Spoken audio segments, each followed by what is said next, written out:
In 1932, the United States Public Health Service began an experiment in Macon County, Alabama, to determine the natural course of untreated latent syphilis in Black males. Included were 400 syphilitic men, as well as 200 uninfected men who served as controls. Published reports of the study were released in 1936 and continued every 4 to 6 years through the 1960s. Penicillin became widely available in the early 1950s as the preferred treatment for syphilis, but the men did not receive therapy. In fact, the U.S. Public Health Service actively prevented the participants in the study from receiving treatment. Appallingly, in 1969, a committee at the Center for Disease Control decided the study should be continued.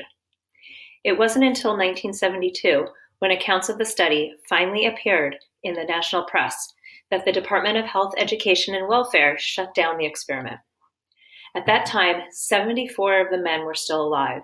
At least 28, but perhaps more than 100, had died directly from advanced syphilitic lesions.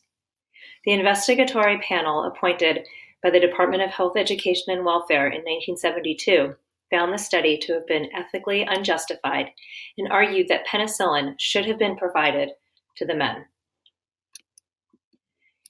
In the summer of 1973, a class action lawsuit was filed on behalf of the study participants and their families.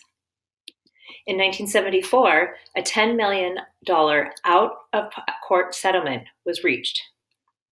As part of the settlement, the U.S. government promised to give lifetime medical benefits and burial services to all living participants.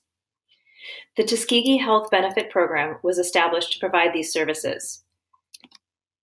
In 1975, wives, widows, and offspring were added to the program. In 1995, the program was expanded to include health as well as medical benefits. On May 16, 1997, President Clinton apologizes on behalf of the nation for the Tuskegee syphilis study.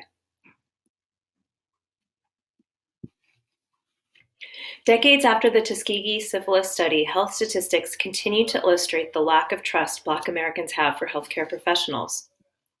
Looking at the context and history of the beliefs can help us make sense of the trends. In the 1990s, a notable chunk of the African American community believed that the government created AIDS. A 1997 study cited 32.1% of the Black women surveyed agreed with the statement that scientists were not trustworthy. This significantly deviated from the 4.1% of white women in the study who agreed with the aforementioned statement. This was despite the fact that over 80% of women surveyed recognized the benefits of medical research for society. The newer studies delve specifically into how this mistrust of the health profession has had negative impacts on Black people's health. While tenets of equity in healthcare research appear to be universal, there is a long history of disparity when it comes to the distribution and quality of healthcare amongst individual people.